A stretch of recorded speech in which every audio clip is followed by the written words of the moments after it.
Yo guys!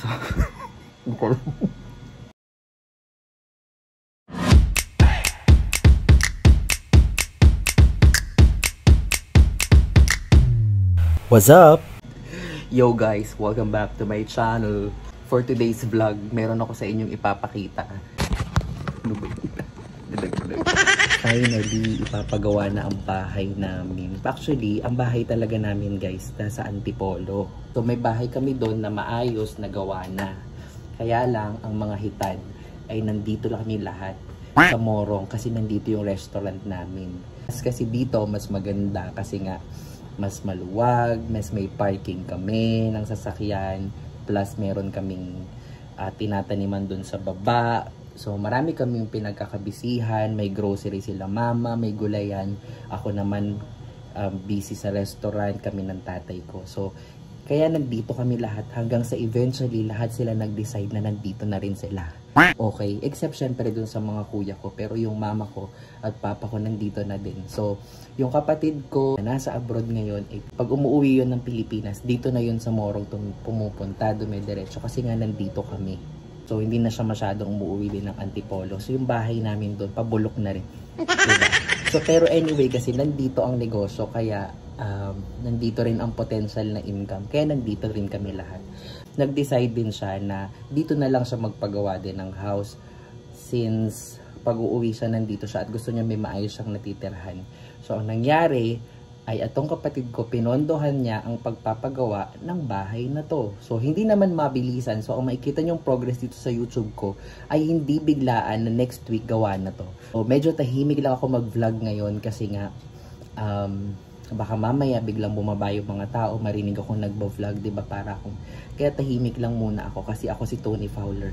Ako'y tahimik lang sa umpisa. O, dami alam. So, ipapakita ko sa inyo ngayon kung ano na nangyari. Ayan, kung napapansin nyo dati may pader yan pero ngayon wala na. So let's go. Ipapakita ko sa inyo kung ano nangyari rito at bakit sira-sira tong bahay na to. Kasi nga ipapagawa. Syempre, ano ipapagawa kung maayos? Eh di dapat sinira muna. Para may ipagawa, sisirain muna. Okay, so pinalad-palad lang ako kasi meron akong kapatid na napakabait at dahil pareho kami ng gusto na ang gusto namin yung parents namin may maayos na bahay, kaya pareho kami nag-decide na dito na lang muna kami mag-settle hanggat gusto namin. Okay, so ngayon ipapakita ko sa inyo ang kaganapan dito sa bahay. So guys, yung lagi nyo nakikita na roof deck restaurant, nandun yun sa taas. O, itutour ko na kayo official. So, itutur ko kayo kahit hindi pa tapos kasi syempre dapat manifest. Diba? That mean na manifest mo yan, na magagawa yan, mangyayari yan. So, ngayon madami akong problema sa totoo lang. Super dami. Pero syempre, ano ba naman ang gagawin ko kung marami tayong problema? Titigil na ba tayo? Dapat hindi. O, di tuloy pa rin ang vlog. Diba? O, sige, ito na. Papakita ko na sa inyo. So kung nakikita nyo guys, ayan yung pintuan na yan, gagawan pa yan ng pintuan kasi yan yung daanan papunta doon sa tindahan nila mama at saka papunta sa roof deck. So tsaka na makikita nyo yan. So papunta doon sa roof deck restaurant, yan yun.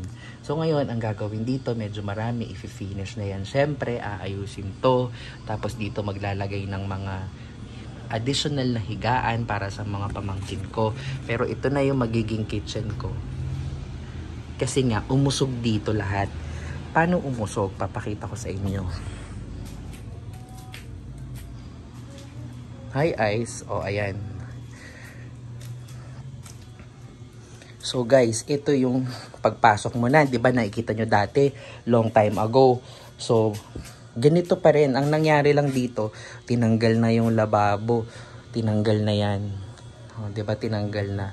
Dati may lababo kami dyan. Tinanggal na yan kasi guys, ito yung magiging kwarto ko. But ito yung pinili ko maging kwarto. Kasi may bintana dyan, tsaka may magandang view dyan. Para paggising ko sa umaga. Good morning. So merong magandang view. O diba, maganda ako din nakikita ko. So itong CR na to, masasara na yan. Kasi yan yung magiging CR ng kapatid ko at ng mama at papa ko. Mamaya ako na-explain ba't ako nakahiwalay. Okay? Explain ko sa inyo. Sasabihin niya, ba't nakahiwalay ka sa magulang mo? Ang sarang palang anak. Oh, anong klaseng anak ka? Humiwalay ka pa sa magulang mo. Huwag kayong mag-judgmental. Maging judgmental. Ano ba? Huwag kayong mag-judge. Kasi may rason yun bakit ako nakahiwalay. Mamaya malalaman nyo, explain ko na lang. Dati naman, nung una ko lumipat dito, bukas naman talaga to. Ang daanan ito, pinasara ko to kasi may umupa dito dati para additional income. And then nag-decide kami na wag na lang paupahan at kami na lang ang titira. Kasi nga, yung parents ko, biglang nag-decide na dito na rin sila titira. So para maging maayos, pinabalik namin. 'Di ba? Pinaayos, as tinibag na naman. Hopefully, itong ginagawa namin ngayon, ito na yung huli. Okay? Kasi ang hirap na rin ang pabago-bago. So, ito guys, sarado to dati. Tinibag na yan ni Gogo. Kasi pagdating dito, magbubukas tayong ilaw. Charan! Dati, diba? Nakita nyo nang paggawa pa kami ng CR dyan. Ba't kami nagpagawa dyan ng CR? Kasi nga may umupa dito. May nangupahan para additional income. Nung mga pinagawang CR, tinibag na naman. Hindi, kaya siya tinibag kasi nga, yun yan, magiging pintuan na yan ng CR papunta sa kapatid ko. Tapos ako, magkakaroon din ako ng separate na CR dito. So sila mama at papa, ito yung magiging kwarto na nila. So gagawin na to starting na tomorrow. So yun yung mga hollow blocks na gagamitin sa pader, sa mga pader-pader. So guys, ayan. Dito pa rin yung entrance nila mama. Okay. Try na natin.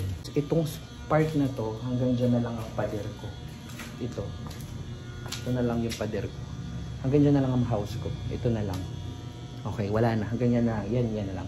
Itong part na to, ito yung magiging kusina nila mama at ng kapatid ko. At magkakaroon na rin dito ng, ito na hanggang dito, CR. Kasi gusto ng kapatid ko malaking CR, malaking banyo.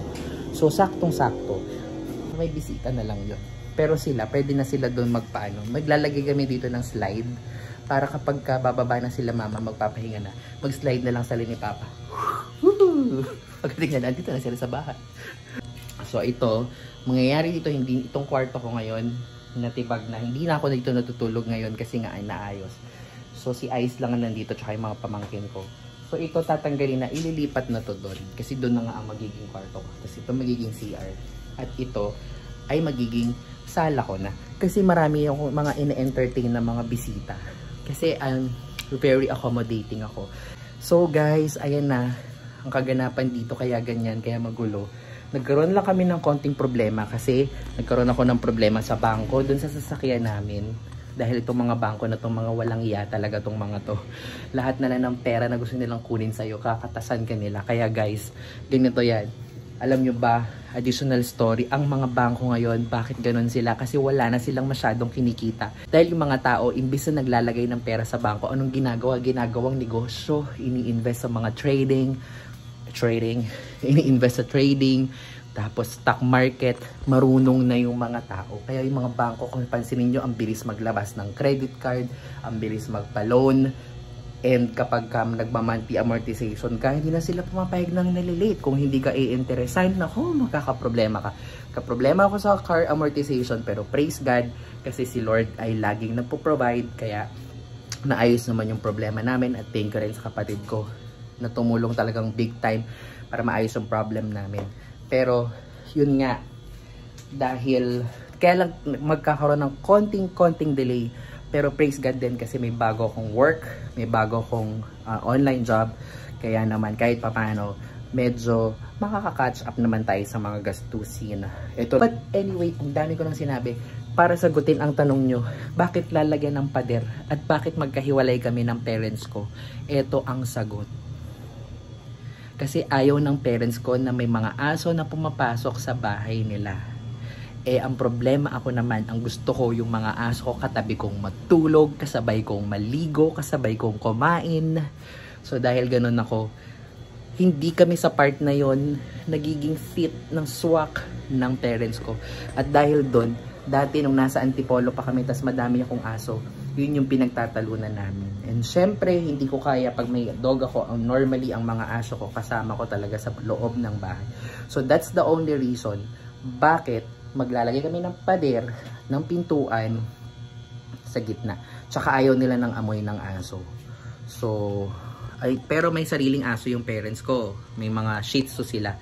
Problema yung mga aso ko, mga big dogs. May husky, may golden retriever ako. Kaya, pag naayos to, babalik na dito yung mga husky ko at golden retrievers. Hindi naman sila dito mismo sa bahay ko. Titira kasi ipapatiles namin to and all. And mahihirapan din ako pagdating sa paglilinis. Lagi rin naman akong wala rito. Parang ito ay pahingahan ko lang. So, para mangyari yon, ang gagawin namin is yung aking natatanong nyo dito parati pag nagbablog ako. Yan yung gagawin naming place for the huskies, for the dogs in general. So, lahat ng dogs namin gagawa namin ng bahay dyan sa baba. Para pwede silang pumasok dito sa bahay ko, ma-access ng mga dogs ko yung bahay ko through the kitchen doon sa labas. Pasok sila rito, in, out. Pero pag pupup sila tsaka iihi, doon sila sa labas, sa baba. So, hindi ako masyadong mahihirapan. So, guys, I am so excited kaya ako nagbablog ngayon. Kasi nga, God is good. Ang dami namin binayaran kanina, lalo sa sasakyan. Sobrang laki talaga. Tapos sabi nung nanay ko, grabe si God, no? May provision. Ang dami sana talaga nating pera kung tutuusin, pero napupunta sa mga bayarin. Well, totoo. Kaya sabi ko sa mama ko, pag natapos yung car, hindi na ako magko-commit muna sa mga car unless kaya kong bumili ng cash. Kasi ayokong bumili sa bangko na ng by terms, ayoko na ng installment, ayoko na ng credit cards. Ang gusto ko na kaya kong bumili ng cash. Kaya ima-manifest natin yan na darating ang time, kayang-kaya nating bumili ng mga gusto natin in cash. Darating yan. Kung mawawalang pag-asa, alam ko darating yung time. Okay, so sa ngayon, eto na muna ngayon. Kung ako lang din mag-isa, hindi ko pa to ipapagawa. Hindi ko to priority kasi ang gusto ko business yung priority ko. Pero syempre, pinagpala rin naman tayo dahil yung kapatid ko ay ginamit din naman ni Lord para mapagawa to. Okay, so that's it for today's vlog. One day soon, makikita nyo patapos na rin yan lahat. So, konting sipag pa, konting tiyaga, konting push pa. At hindi tayo magsasawa. Gagawin natin lahat ng pwede natin gawin para magkaroon tayo ng maayos na buhay at ang mga loved ones natin. So, thank you guys for watching. Sana mag-subscribe kayo sa YouTube ko, sa TikTok ko. Masaya naman yung TikTok ko, guys. Instagram. Mag-follow kayo sa mga social media accounts ko. Para naman sipagin ako na sipagin mag-vlog. Okay? Para naman everyday may ina-upload ako. Para sinisipag ako, guys, ha? Okay?